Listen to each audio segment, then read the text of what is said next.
پہلے پورا واقعہ سنو. کچھ دن وحی نہیں آئی، کوئی 18 دن کے قریب یا 2 ہفتے کے قریب یا 20 دن کے قریب وحی نہیں آئی، جبریل نہیں آئے.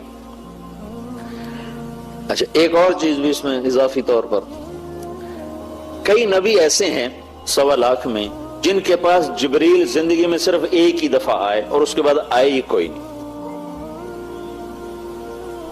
کئی نبی ایسے ہیں جن کے پاس جبریل 2 دفعہ آئے، 10 دفعہ آئے، 20 دفعہ آئے، 100 دفعہ آئے.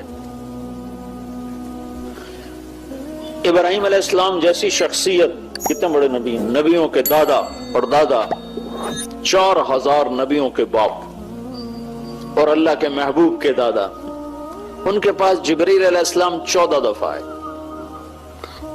اور انہوں نے عمر بھی پائی کوئی 150 سال. ہمارے نبی پاک صلی اللہ علیہ وسلم نے 23 برس نبوت کی عمر پائی. 23 برس. اس 23 برس میں جبریل آپ کی خدمت میں 24,000 دفعہ حاضر ہوئے. 24,000 دفعہ حاضر ہوئے. کسی نبی کے پاس ایسی حاضری نہیں. کچھ دن وہی رک گئی، اللہ کی مرضی. تو کافروں نے کہنا شروع کیا، قریش مکہ نے، ودعہ ربہ وقضى.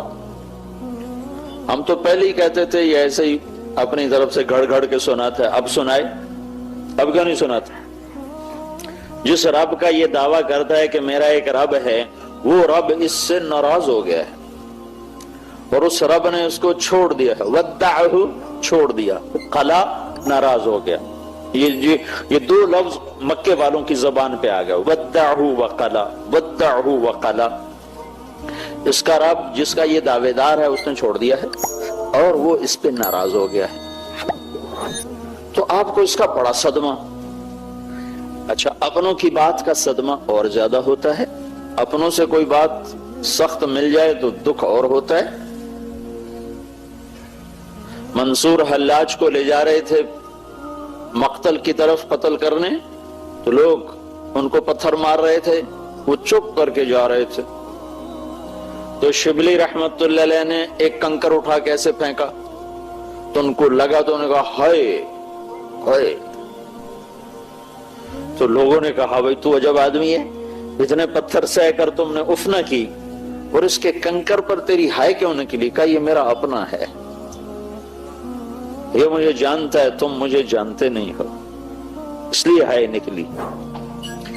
تو ایک دفعہ حضرت خدیجہ رضی اللہ تعالی عنہا کے منہ سے نکل گیا، یا رسول اللہ کہیں اللہ ناراض تو نہیں ہو گئے؟ اب قریش مکہ کی باتیں تو آپ سن رہے تھے اور سہ رہے تھے، لیکن جب حضرت خدیجہ کے منہ سے یہ بات نکلی کہ یا رسول اللہ تو نہیں ناراض ہو گئے، کتنے دن ہو گئے وہی نہیں آئی، تو یہ بات ایسے جا کے لگی اور دل آپ کا مٹھی میں آیا. تو بس 7واں آسمان پہ ہلچل مچ گئی اور اللہ کا عرش ہل گیا اور جبریل بھاگا پسینہ پسینہ، کلام لے کر آیا، والضحى واللیل اذا سجا ما ودعك ربك وما قلى وللآخرة خير لك من الأولى ولسوف يعطيك ربك فترضى. ألم يجدك يتيما فآوى ووجدك ضالا فهدى ووجدك عائلا فأغنى فأما اليتيم فلا تقهر وأما السائل فلا تنهر وأما بنعمة ربك فحدث.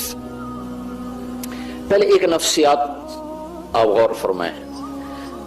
مجھے یہ پتا چلے کہ میرا عزیز ترین دوست کسی غلط فہمی کا شکار ہو کر ناراض ہوا بیٹھا ہے، تو میں اس سب سے پہلا کام کرتا ہوں کہ میں تیزی کے ساتھ اس مسئلے کو نمٹانے کے لیے بھاگتا ہوں. اگر یہ ناراض ہو گیا تو میرا تو بہت نقصان ہے، تو میں بھاگتا ہوں اور بھاگتے ہوئے جا کر میرے لہجے میں اطمینان نہیں ہوتا، ایک تیزی آ جاتی ہے، خود بخود ایک تیزی آ جاتی ہے، اور جلدی جلدی جلدی جلدی اپنے مسئلے کو واضح کرنے کی آدمی کوشش کرتا ہے، نہیں نہیں نہیں ایسا نہیں ہے، تمہیں غلط خبر ملی ہے، ایسی بات بالکل نہیں ہے، تم نے غلط سنا ہے، یہ تم کیا کہہ رہے ہو، اللہ کی قسم ایسا نہیں، اللہ کی قسم ایسا نہیں۔ یہ فطری لہجہ ہے انسان کا۔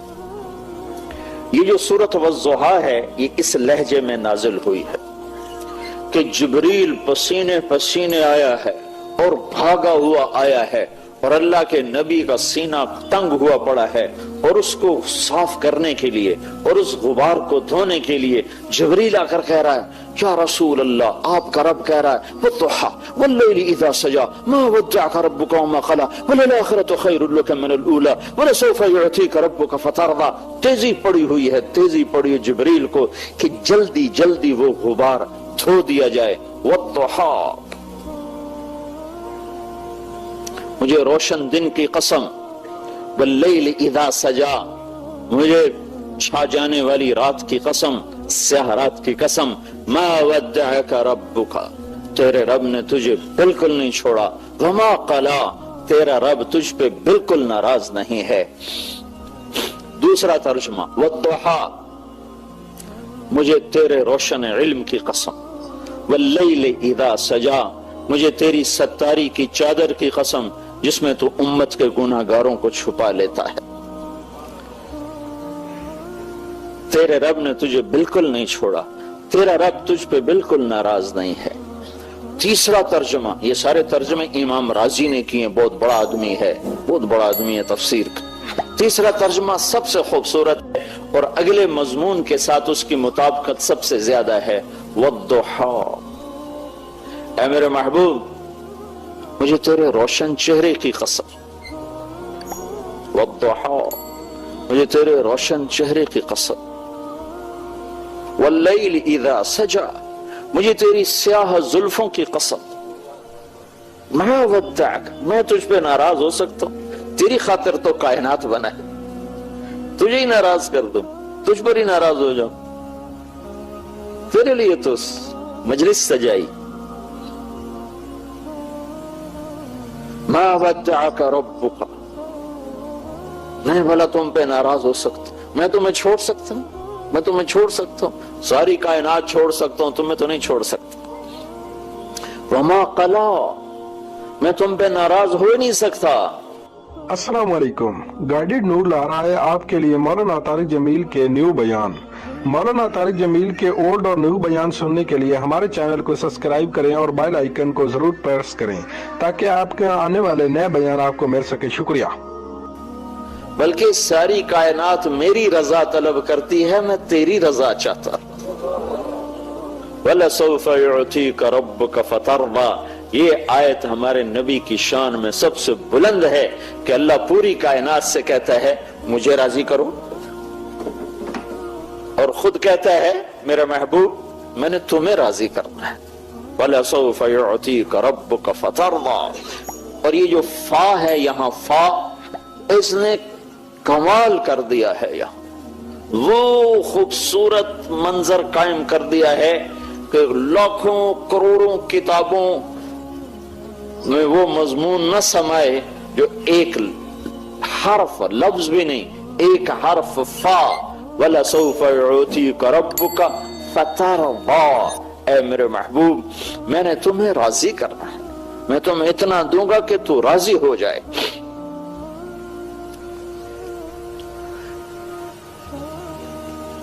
پھر ایک اور ہماری عادت ہے کہ جب کوئی غلط فہمی کو ہم دور کرنا چاہتے ہیں، ایک تو ہماری بات میں تیزی ہوتی ہے، ہم قسمیں خود بخود قسمیں اٹھاتے چلے جاتے، دوسرا پچھلے واقعات یاد دلاتے ہیں کہ فلاں موقع پر میں نے یہ کیا، فلاں موقع پر یہ کیا، اب تو کہتا ہے تو میرا یار ہی نہیں، یہ کیسی باتیں کرتا، اب تم کہتے ہو کہ میری تمہاری دوستی نہیں، تمہیں یاد نہیں وہاں میں نے یہ کیا، وہاں میں نے یہ کیا، وہاں میں نے یہ کیا، وہاں میں نے یہ کیا، اب تم یہ کیا کہہ رہے ہو؟ تو اگلا مضمون اس کے پہلے تسلی دی، قسمیں اٹھائیں، والضحیٰ، تیرے روشن چہرے کی قسم، واللیل اذا سجا، تیری سیاہ زلفوں کی قسم، ما ودعک ربک وما قلا، نہ چھوڑا ہے نہ ناراض ہوں، وَلَلْآخِرَةُ خَيْرٌ لَكَ مِنَ الْأُولَى. یہ دنیا تو عارضی چیز ہے، تمہیں نہیں دی، یہ عارضی چیز ہے. آخرت کی بادشاہی تیرے لیے ہے. جنت کا دروازہ کھل نہیں سکتا جب تک تیرا قدم نہ پڑ جائے. حساب شروع نہیں ہو سکتا میرے محبوب جب تک آپ کی شفاعت نہ ہو جائے. پل صراط پہ کوئی گزر نہیں سکتا جب تک آپ کی شفاعت نہ ہو جائے. ہاں وَلَسَوْفَ يُعْطِيكَ رَبُّكَ فَتَرْضَى. میں تمہیں اتنا دوں گا کہ تو راضی ہو جائے. پھر اب اتنی مضبوط بات کرنے کے بعد کوئی گنجائش نہیں تھی مزید تسلیاں دینے کی، لیکن انہوں نے پھر پچھلی کہانی چھیڑ دی کہ میرے محبوب تو یہ سمجھ رہا ہے کہ میں تجھ پہ ناراض ہوں، تو سوچ تو صحیح. الم یجدک یتیما فآویٰ. تو یتیم تھا، میں نے تمہیں ٹھکانہ دیا. تمہیں یاد نہیں؟ میں نے تمہیں ٹھکانہ دیا، میں نے تمہیں پالا. کیوں یتیم کر دیا؟ کہ اللہ دکھا رہا تھا کہ میرے نبی کو کسی کی تربیت اور آسرے کی ضرورت نہیں ہے، میں خود اس کا مربی ہوں، میں خود اس کا معلم ہوں. ما کنت تدری ما الکتاب ولا الایمان. میں خود اس کا سکھانے والا ہوں، خود اس کی تربیت اور پرورش کرنے والا ہوں. کن گھاٹیوں سے نکالا ہے اپنے محبوب کو. ساری کائنات جس کی طفیل وجود میں آئی، وہ 8 سال کی عمر میں چند ٹکوں پہ قریش کی بکریاں چراتے پھر رہے تھے کہ گھر کی روٹی ابو طالب کی پوری نہیں ہوتی تھی، تنگی تھی گھر میں. تو آپ ماں کے مرنے کے بعد باپ تو دیکھا ہی نہیں، بالکل گوشہ نشین ہو گئے تھے. سارا دن کچھ نہیں کھاتے تھے، زمزم کے چند گھونٹ پی کر سارا دن بیٹھے رہتے تھے. تنگی آئی تو ہائے ہائے.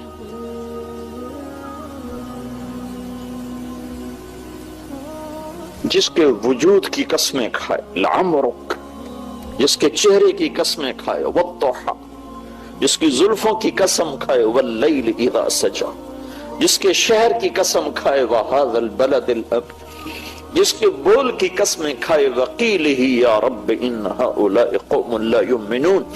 اسے تو سونے کی چارپائیوں پہ بٹھا تھا، سونے کے برتنوں میں کھیلا تھا، جبریل میکائیل کو خدمت پہ لگا تھا. اسے 8 سال کی عمر میں بکریاں چرا. میں نے وہ وادی دیکھی جہاں میرا نبی بکریاں چراتا تھا، اور پاؤں میں جوتا نہیں فقر کی وجہ سے. مکے کے کالے پہاڑ، جھلسا دینے والی گرم تپتی ہوائیں اور ابلے ڈال دینے والے پتھر، اس پر 2 جہان کا سردار، کائنات کی وجہ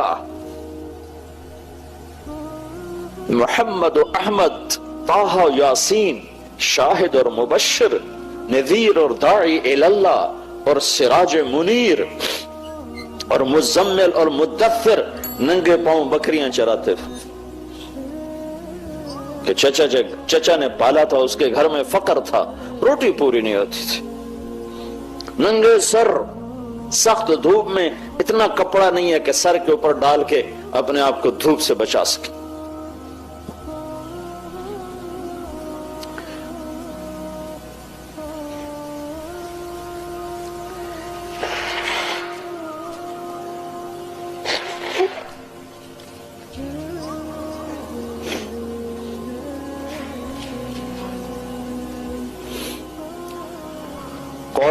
اور پھر یہ بچپن کی بات نہیں ہے کہ بچپن ایسا تھا، میرے نبی کی ساری زندگی ہی ایسی تھی.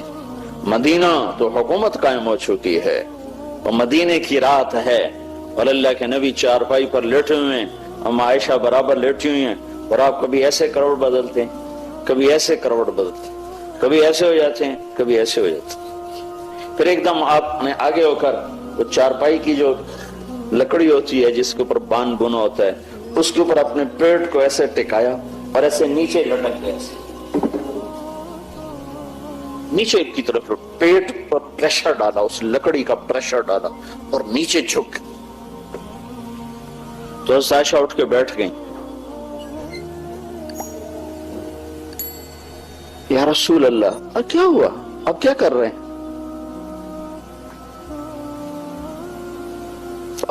آپ سیدھے ہوئے کہا عائشہ بھوک بڑی لگی، بھوک بڑی لگی۔ تمہیں بھوک کا سامنا ہو تو تمہیں پتہ چلے کہ پیٹ کیسے اکٹھا ہوتا ہے، اور اس کو اگر پریشر دیا جائے تو کیسے تھوڑا سا آسرا ہوتا ہے۔ یہ تو وہ جانے اس پر بھوک آئی ہو، جس نے بھوک دیکھی نا اسے کیا خبر۔ تو اس طرح لکڑی کو اپنے پیٹ سے لگا کر یوں کر رہے تھے، پھر اٹھ کے بیٹھ گئے۔ عائشہ بھوک بڑی لگی، جس کے لیے کائنات بنائی گئی، سجائی گئی۔ وَأَحْسَنَ مِنْكَ لَمْ تَرَ قَطُّ عَيْنِي وَأَجْمَلَ مِنْكَ لَمْ تَلِدِ النِّسَاءُ خُلِقْتَ مُبَرَّأً مِنْ كُلِّ عَيْبٍ كَأَنَّكَ قَدْ خُلِقْتَ كَمَا تَشَاءُ۔ تو عائشہ رضی اللہ تعالیٰ عنہ رونے لگی اور عرض کی یا رسول اللہ آپ اللہ سے مانگتے کیوں نہیں؟ آپ اللہ سے مانگتے کیوں نہیں؟ تو آپ نے فرمایا نہیں عائشہ، میں ایسا ہی بھوکا دنیا سے چلا جاؤں گا، میں اللہ سے نہیں مانگوں۔ اس سے پہلے میرے بھائی انبیاء اسی بھوک کو سہتے ہوئے چلے۔ اور دوسری بات کیا تھی کہ میری امت کے غریبوں کو تسلی کہاں سے ملے گی؟ اگر میرے سامنے بھی دسترخوان سجے ہوئے ہوں تو میری امت کے غریبوں کو تسلی کہاں سے ملے گی؟ میری امت کے پیٹ پر ایک پتھر ہوگا، میرے پیٹ پہ 2 پتھر ہوگے۔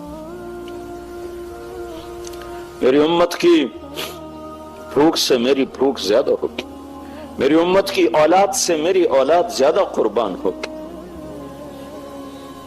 سب سے پہلے میرے بچے سولیوں پہ لٹکیں گے، سر ان کے نیزوں پہ چڑھیں گے، اور کربلا کی مٹی ان کا خون پیے گی۔ بات قیامت کے دن مجھے کوئی تانا نہ دے سکے گا کہ یا رسول اللہ آپ کی اولاد نے تو بڑے عیش کیے اور ہم تو اپنے بچوں کے لیے کما کما کے تھک گئے۔ تو پہلے میرا گھر پیش ہوگا، پہلے میں پیش ہوں گا۔ میں اپنی امت کی غریبوں کی تسلی ہوں۔ بلکہ آپ نے فرمایا یا رسول اللہ قیامت کے دن آپ کو کہاں ڈھونڈیں گے؟ اتنی خلقت، اتنا مجمع، کہاں ڈھونڈیں گے آپ؟ آپ نے فرمایا ابغونی فی ضعفائکم، جہاں میری امت کے غریب لوگ کھڑے ہوں گے میں ان میں کھڑا ہوں گا۔ مالداروں کے ساتھ نہیں، میں اپنی امت کے غریبوں کے ساتھ کھڑا ہوں۔ مجھے وہاں ڈھونڈ لینا، میں وہیں ہوں گا۔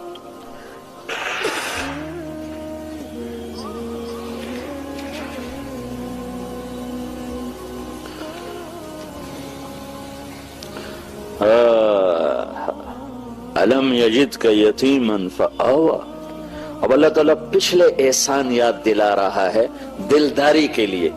وہ سوچو تو صحیح میرے بھائیو، جس سے رب نے خود پیدا کیا اور اپنی مخلوق بنایا اور اپنا بندہ بنایا اور اپنا غلام بنایا، اللہ اس کی دلداری کے لیے یہ کچھ کر رہا ہے، اور میں تو امتی ہوں ان کا، میں تو غلام محمد ہوں، میں تو غلام رسول ہوں، میں انہی سے بغاوت شروع کرتا ہوں، انہی کے طریقوں سے ٹکر لینا شروع کرتا ہوں، انہی کی زندگی پہ تنقید شروع کر دوں،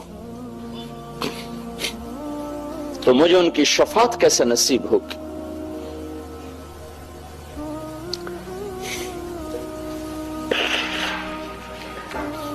پاسپورٹ کے بغیر آپ کسی ملک میں داخل نہیں ہو سکتے ہو، یہ ہمارا پاسپورٹ ہے، یہ مولوی کی شکل نہیں ہے، یہ پاسپورٹ محمدی ہے، اس کے بغیر شفاعت میں انٹرنس ہی نہیں ہو سکتی،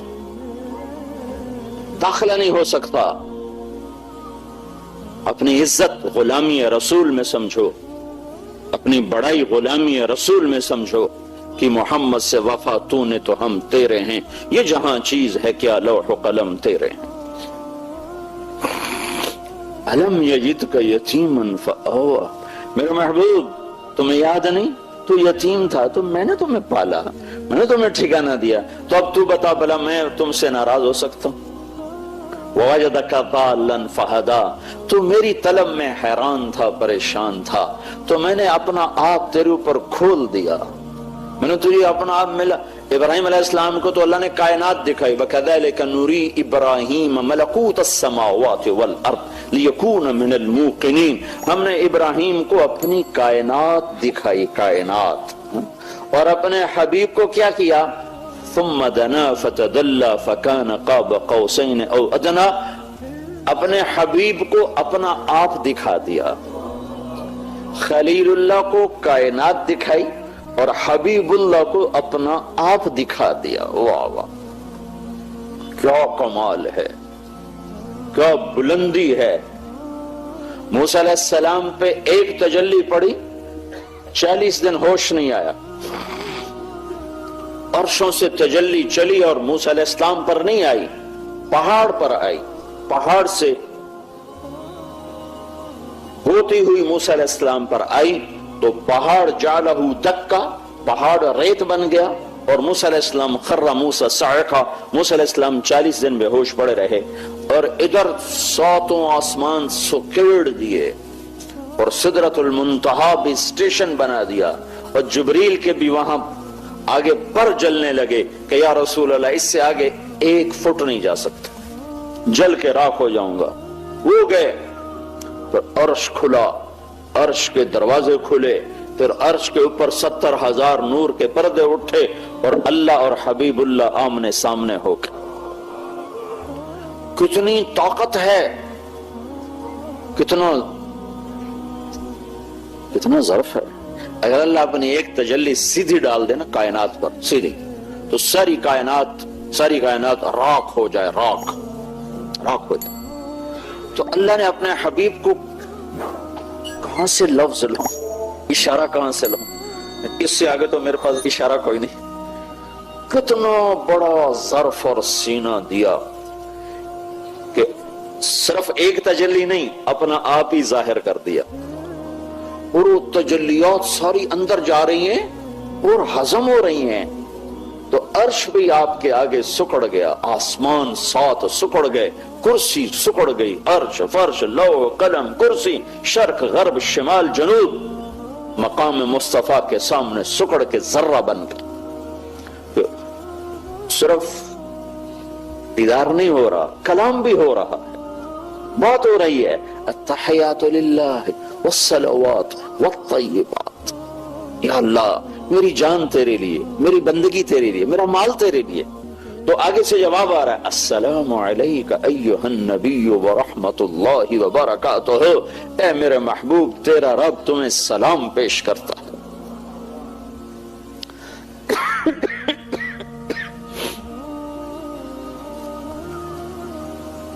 ووجدک عائلا فاغنی. اے میرے حبیب آپ کو بڑی تنگی تھی تو ہم نے خدیجہ جیسی خاتون کو چن کر آپ کے نکاح میں دے دیا, آپ کی تنگی دور کر دیا. یہ جو اگلی صورت ہے نا وہ بھی اسی کے ساتھ ملی ہوئی ہے. تو اے میرے محبوب بھلا میں تم پہ ناراض ہو سکتا ہوں؟ میں نے تو یہ کیا, میں نے تو یہ کیا, میں نے تو یہ کیا. پھر اگلی بھی الم نشرح لک صدرک, میں نے تو تیرا سینہ کھولا. ووضعنا عنک وزرک, میں نے تو تیرے بوجھ ہٹائے. ورفعنا لک ذکرک, میں نے تو تیرے نام کو بلند کیا. بھلا میں تجھ سے ناراض ہو سکتا ہوں؟ تو رب کائنات جب محمد مصطفیٰ کو راضی کرنے کے لیے اعلان کر رہا ہے تو بھائیو ہانگ کانگ میں رہو یا امریکہ میں رہو, پاکستان میں رہو, ہندوستان میں رہو, اللہ اس کے رسول کو راضی کرنا اپنی زندگی کی منزل بناؤ, ورنہ اللہ کی قسم خسارے میں چلے جاؤ گے. گھاٹے کا سودا ہے, گھاٹے کا سودا ہے, گھاٹے کا سودا ہے. اللہ کو راضی کرنا اپنی زندگی کی منزل بناؤ. اس کو سیکھو مرنے سے پہلے. یہ تبلیغ کا جو کام ہو رہا ہے یہ اللہ اس کے رسول کی پاکیزہ زندگی کو سیکھنے کی محنت ہو رہی ہے. ہم یہ محنت کر رہے ہیں اور اس کی صدا لگا رہے ہیں اور اس کی آواز لگا رہے ہیں اور یہ اعلان کر رہے ہیں کہ پوری دنیا کے انسانوں کو یہ اعلان ہے کہ کامیابی کا صرف ایک راستہ ہے, وہ ہے صرف محمد الرسول اللہ صلی اللہ علیہ وسلم کی زندگی اور غلامی اور آپ کے طریقوں پر چلنا, ظاہراً بھی باطناً بھی. ان طریقوں کو سیکھنے کی محنت ہے یہ تبلیغ کا کام, اور ان طریقوں کو دنیا میں پہنچانے کی محنت ہے یہ تبلیغ کا کام. ہمارے نبی پاک صلی اللہ علیہ وسلم ہمارے سامنے ہمارے لیے دو عقیدے ہیں رسالت سے متعلق ہمارے. ایک عقیدہ یہ ہے کہ آپ اللہ کے رسول ہیں، دوسرا عقیدہ یہ ہے کہ آپ کے بعد کوئی اور رسول نہیں ہے، آپ آخری رسول ہیں. یہ کلمے کا حصہ ہے لا الہ الا اللہ محمد الرسول اللہ. یہ کلمہ ظاہر میں 3 حصوں پر مشتمل ہے اور حقیقت میں اس کے اندر 4 حصے ہیں. 2 اس میں نفی ہیں، 2 اثبات ہیں، 2 نیگیٹو ہیں، 2 پوزیٹو ہیں. لا الہ یہ نفی، یہ نیگیٹو ہے. الا اللہ یہ پوزیٹو، یہ اثبات ہے. محمد الرسول اللہ یہ پوزیٹو، یہ اثبات ہے. لا نبی بعدہ یہ کلمے کے لفظوں میں نہیں ہے، یہ کلمے کے مفہوم میں ہے. مفہوم میں، کلمے کے معنی میں یہ چیز شامل ہے. محمد الرسول اللہ کے معنی میں یہ چیز شامل ہے کہ آپ کے بعد کوئی نبی نہیں ہے. یہ لا نبی بعدہ آپ کے بعد کوئی نبی نہیں ہے. یہ مل کر یہ کلمے کے اندر اس طرح ہے جیسے جسم میں روح ہے. روح کو جیسے ظاہر نہیں کیا جاتا، اندر کی چیز ہے. لا نبی بعدہ اندر ہے، اسے ظاہر کلمے کا ساتھ جوڑ کے نہیں کیا جاتا، اس کو الگ بیان کیا جاتا ہے. لیکن یہ کلمے کا معنی میں حصہ بنتا ہے، لفظوں میں نہیں، معنی میں حصہ بنتا ہے. کلمہ تو لا الہ الا اللہ محمد الرسول اللہ پہ ختم ہے، اس کے بعد کلمے کا کوئی لفظ حصہ نہیں ہے. لا نبی بعدہ اس کے مطلب کا حصہ ہے، مطلب کا. ان 4 چیزوں کے 4 مطالبے ہیں. لا الہ کا مطالبہ یہ ہے کہ مخلوق کے آگے ہاتھ نہ پھیلا. لا الہ کا مطالبہ یہ ہے پتھر کے آگے سر نہ جھکا. لا الہ کا مطالبہ یہ ہے کہ اللہ پاک کے سوا کسی کی طرف اپنے رخ کو نہ پھیر. اور الا اللہ کا مطالبہ یہ ہے کہ صرف اللہ کا بن جا، اللہ کے آگے سر جھکا دے. جو حضرت ابراہیم علیہ السلام نے فرمایا تھا انی وجہت وجہی للذی فطر السماوات والارض حنیفا وما انا من المشرکین، کہ اپنے سر کو میں نے اپنے آپ کو پھیر دیا اللہ کی طرف. یہ الا اللہ کا مطالبہ ہے کہ زندگی اللہ اس کے رسول اللہ کے حکم کے مطابق ڈھلتی چلی جائے. محمد الرسول اللہ یہ کلمے کا تیسرا حصہ. اس کا مطالبہ یہ ہے کہ محمدی بن جاؤ، محمدی بن جاؤ. یہ مجھے بتاؤ نقل مار کے لوگ پاس ہوتے ہیں کہ نہیں ہوتے؟ اور نقلی سودا بنا کے لوگ بیچ لیتے ہیں کہ نہیں بیچ لیتے؟ بک جاتا ہے نا. تو تم اپنے نبی کی نقل اتار لو، اللہ پاس کر دے. نقل تو مارو. ان کا جی اندر تو ٹھیک ہے نہیں، باہر کو کیا کریں؟ اللہ کے بندو، باہر کو بنانا پہلے ہوتا ہے، اندر کا بنانا بعد میں ہوتا ہے. پہلے ظاہر بنتا ہے پھر باطن بنتا ہے. پہلے بچہ بنتا ہے پھر روح پیدا ہوتی ہے، کہ پہلے روح آتی پھر بچہ آتا ہے. پہلے جسم ہے پھر روح ہے، پہلے ظاہر ہے پھر باطن ہے. تو اللہ تو بڑا کریم ہے. ہم نقل تو ماریں. اگر دنیا میں لوگ نقل مار کے پاس ہو جاتے ہیں، نقلی سودا بنا کے اپنا مال بیچ لیتے ہیں، جبکہ دنیا والے پرکھ رہے ہوتے ہیں اور میرا مالک تو ویسے ہی معاف کرنے کے بہانے ڈھونڈ رہا ہوتا ہے.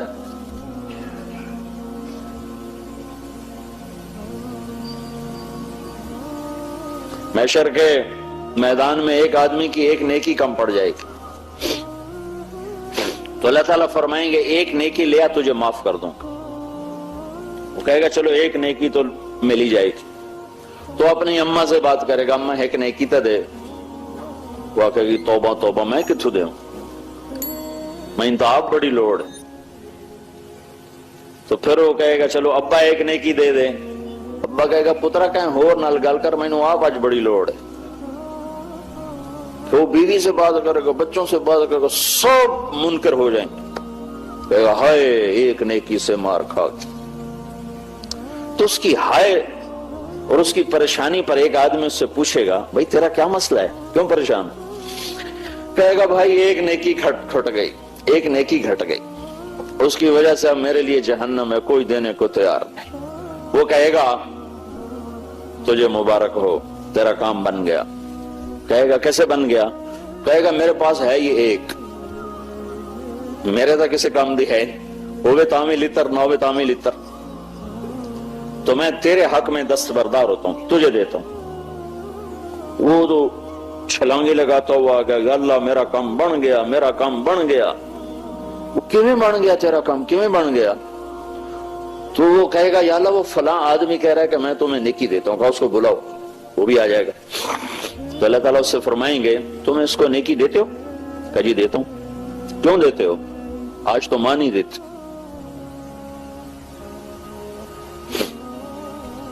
وہ کہے گا یا اللہ میری تو ایک ہے، میرے پاس ہو تو بھی میرے کسی کام کی، میرے پاس نہ ہو تو بھی میرے لیے تو تیری طرف سے سزا کا فیصلہ ہے، تو تیرے بندے کا کام بن جائے گا، اس لیے دیتا ہوں۔ تو اللہ تعالیٰ فرمائیں گے اچھا تو آج کے دن مجھ سے بڑا سخی بننا چاہتا ہے، آج مجھ سے بڑا سخی کوئی نہیں ہے، چل تیری اس سخاوت پر تو بھی جنت میں جائے اور یہ بھی جنت میں جائے۔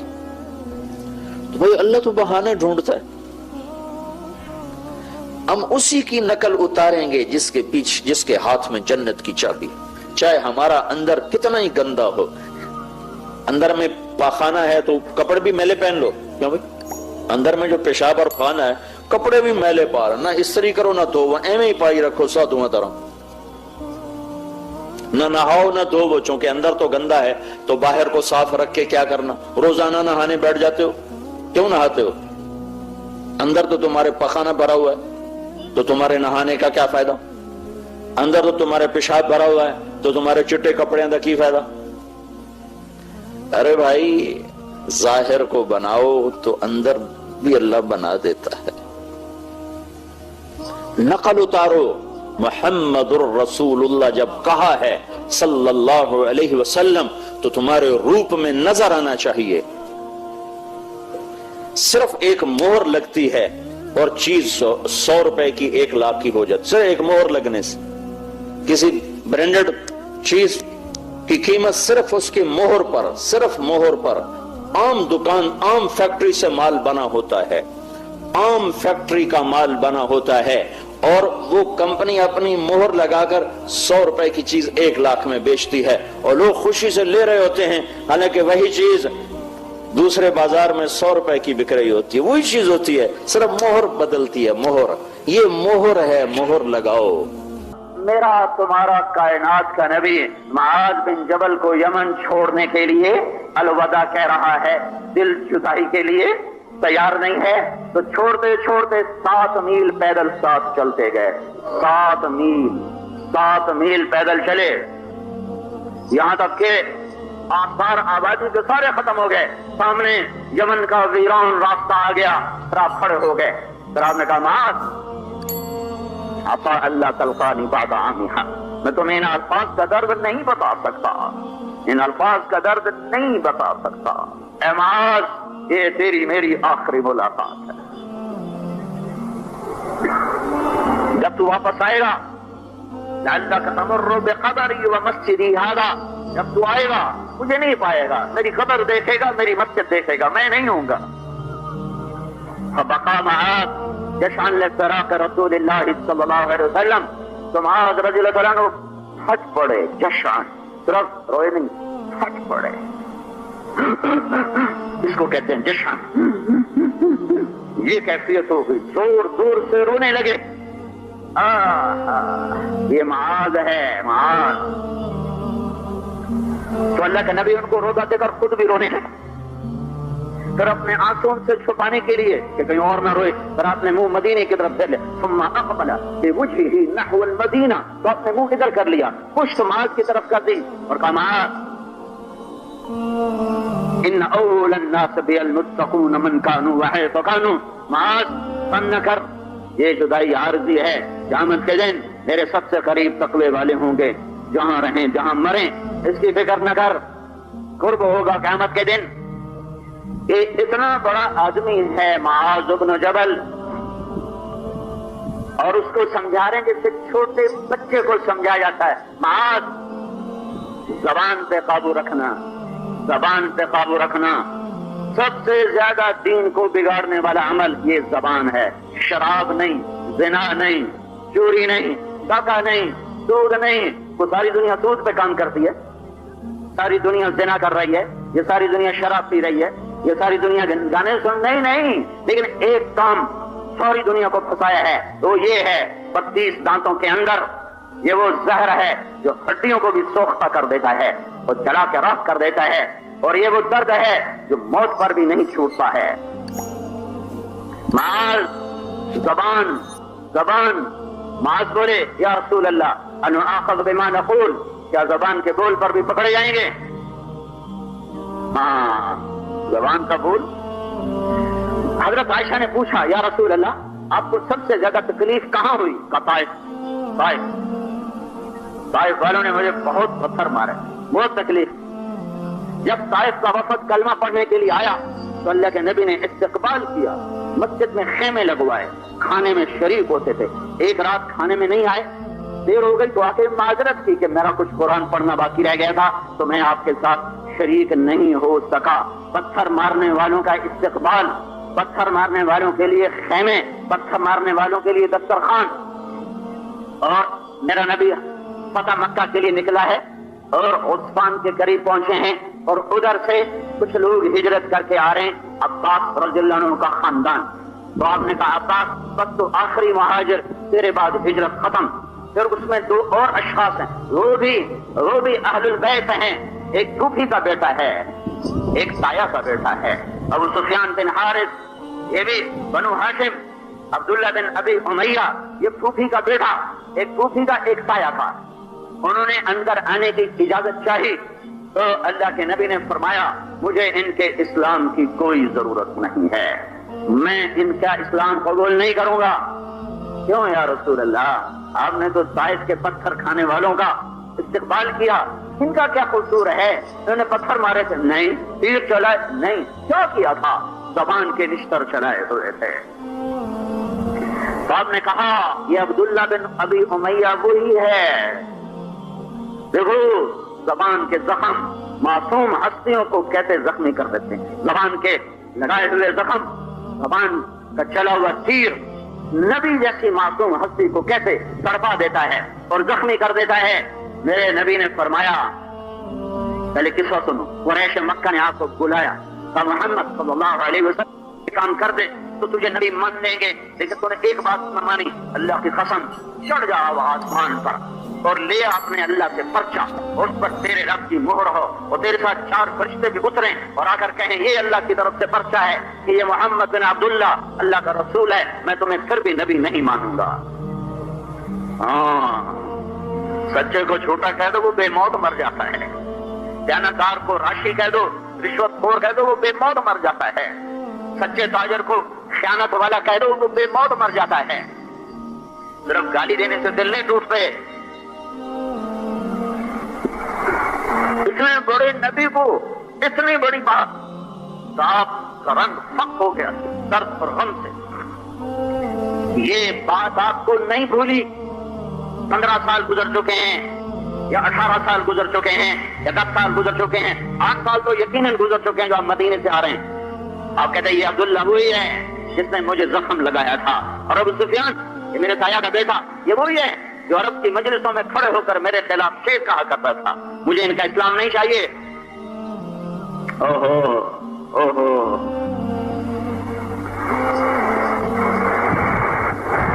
تو ابو سفیان بن حارث نے کہا اگر ہمیں دربار رسالت میں حاضری کی اجازت نہ ملی تو ہم بچوں سمیت صحرا میں نکل جائیں گے اور تڑپ تڑپ کے جان دے دیں گے، مر جائیں گے، یا ہمیں آنے کی اجازت دی جائے.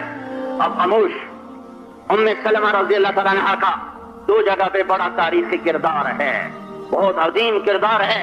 ایک حدیبیہ کے موقع ایک یہاں، یہ جو بزرگوں کے قریب ہوتے ہیں یہ بڑے خطرناک لوگ ہوتے ہیں، یہ بہت کچھ بنا سکتے ہیں اور بہت کچھ بگاڑ دیتے ہیں. حدیبیہ کے موقع پر آپ نے کہا سر مڑاؤ، سر مڑاؤ. ایک آدمی نہیں کھڑا ہوا. آپ پریشان ہو کے خیمے میں آئے تو کوئی آدمی سر نہیں مڑا رہا. اگر ام سلمہ کہتی ہیں یہ ایسے گستاخ، اگر ام سلمہ یہ کہہ دیتی ہیں یہ ایسے نافرمان، انہیں تو آپ کا خیال ہی کوئی نہیں، تو انہوں نے کیا ان کے ساتھ ہو جاتا. اللہ کے نبی کے دل پر آیا ہوا ملال ان کے لیے کتنی بڑی تباہی کا سبب بنتا. میں قربان جاؤں. ام سلمہ نے کہا یا رسول اللہ آپ کے غلام آپ کے فرما بردار ان پہ صدمہ آیا ہوا ہے, آپ ایسا کریں آپ باہر جا کے خود سر منڈائیں, آپ کو دیکھ کر یہ بھی سر منڈائیں گے. اللہ کے نبی کا سارا بوجھ ہلکا کر دیا. ہاں ایک منفی بول, دیکھو بول اثر کرتا ہے. کہتے ہیں فلاں آدمی کان کا بڑا کچا ہے, میں دنیا پھرا ہوں میں نے ایک آدمی کان کا پکا نہیں دیکھا. کوئی بات اثر کرتی ہے, کوئی بات اثر کرتی ہے. آگے تمہارے ذمہ ہے تحقیق کرو, تحقیق کرو. اس لیے بول سنبھل کے بولو, سنبھل کے بولو. سننے والا اثر لینے والی مخلوق ہے.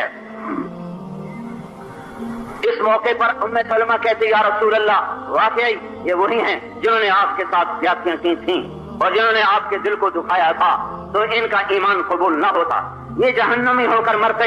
میں قربان جاؤں.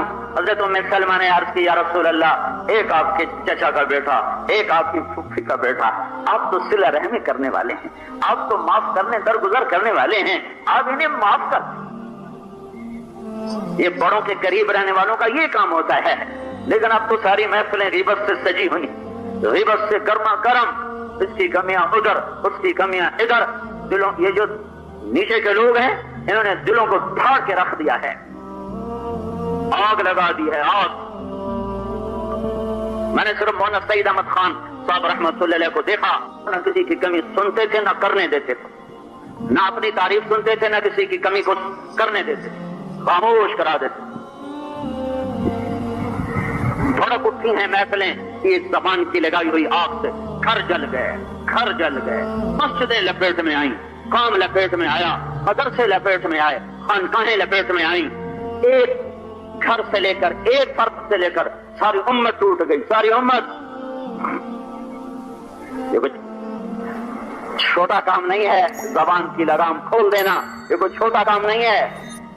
اور زبان کو پکڑ لینا یہ کوئی چھوٹا کام نہیں ہے, بہت زبردست طاقتور عمل ہے. اے ابو ذر افلا ادلک علی عملین خفیف مؤونتهما عظیم اجرهما والذی نفسی بیدہ لم یأت الثقلان بمثلهما. معاذ ابو ذر تمہیں دو کام بتاؤں جن کی مشقت بہت تھوڑی, جن کا اجر بہت زیادہ, اور اس ذات کی قسم جس کے قبضے میں میری جان ہے, مخلوق ایسا عمل اللہ کو دکھا نہ سکے گی, انسان اور جن ایسا عمل دکھا نہ سکیں گے. یا رسول اللہ بلا ضرور ضرور. آپ نے کہا چپ رہنا اور اچھے اخلاق, چپ رہنا اور اچھے اخلاق. حضرت ابو ذر پہ مہینہ مہینہ گزر جاتا تھا, ایک بول زبان سے نہیں نکلتا تھا. ہاں میرے نبی کے دل پر زخم ہیں, 10 سال ہو گئے نہیں بھرے. عبداللہ وہی ہے جس نے کہا تھا آسمان سے رسید لے کر آ, دستخط شدہ فرشتوں کے ساتھ, تو بھی تجھے نبی نہیں مانوں گا. اور ابو سفیان حارث کا بیٹا, میرے چچا کا بیٹا, وہی ہے جو قریش کے مجلسوں میں کھڑے ہو کر میرے خلاف شعر کہا کرتا تھا. ام سلمہ رضی اللہ تعالیٰ عنہا کا کردار یہ سارے مشورے میں بیٹھنے والے اور بڑوں کے قریب رہنے والوں کے لیے ایک نمونہ ہے کہ دیکھو مثبت بات سامنے لاؤ, منفی نہ لاؤ, ورنہ دلوں کی دنیا اجڑ جائے گی, دل ویران ہو جائیں گے. کیا کرو گے بغض سے بھرے دلوں کے ساتھ؟ مجمع اکٹھے بھی ہو گئے تو کیا کرو گے؟ اللہ تو دلوں پہ نظر کیے ہوئے ہے کہ یہ کیا کر رہے ہیں. یہ زبان ہے. حضرت عائشہ رضی اللہ تعالیٰ عنہا پر تہمت لگی اور اللہ نے وحی بند کر دی. 1 مہینہ آگ بھڑکتی رہی, اتنے شعلے بلند ہوئے کہ حضرت, میں تمہیں کیا بتاؤں حضرت عائشہ رضی اللہ تعالیٰ عنہا سے کیا بھی. اور اللہ تعالیٰ خاموش, قرآن خاموش, جبریل بیٹھا ہوا ہے سدرۃ المنتہا پہ اور آگ لگ رہی ہے اور گھر گھر میں چرچے ہو رہے ہیں. یہ صفوان اور حضرت عائشہ یہ آپس میں کیا ہو گیا, یہ کیا ہو گیا. ابو ایوب انصاری جیسے اپنی بیوی سے کہتے ہیں ام ایوب تو نے سنا صفوان اور عائشہ کا قصہ؟ تو ام ایوب نے کہا ابو ایوب تو بتا, اگر تو صفوان کی جگہ ہوتا تو تو یہ سوچ سکتا ہے یہ کام؟ کلا حاشا و کلا. کہا یہ بتا اگر میں عائشہ کی جگہ ہوتی تو تو میرے بارے میں یہ تصور کر سکتا ہے؟ کہا نہیں. تو انہوں نے کہا پھر نبی کے گھر کے بارے میں یہ تم کیا سوچ رہے ہو؟ ایسی ہوا چلی کہ اتنے بڑے لوگ لپیٹ میں آ گئے، اور اللہ تعالیٰ وہی نہیں اتار رہا، وہی بند خاموش کہ لگنے دو، آگ لگنے دو، تاکہ قیامت تک امت کو پتہ چلے کہ زبان کی بھڑکائی ہوئی آگ کتنی خوفناک ہوتی ہے اور کتنی خطرناک ہوتی ہے، اور اس پر قابو رکھنا کتنا زبردست کام ہے یہ۔ او ہو، حضرت عائشہ پہ کیا گزری ہوگی، ان کو پتہ ہی کوئی نہیں، پتہ ہی کوئی نہیں۔ زمان مخلوق، اللہ خالق، اور مخلوق میں خالق آ نہیں سکتا، لامحدود، اور کائنات کتنی وسیع ہو جائے، محدود ایک جگہ جا کے وہ محدود ہو جاتی ہے، اور اللہ اپنی لامحدودیت کی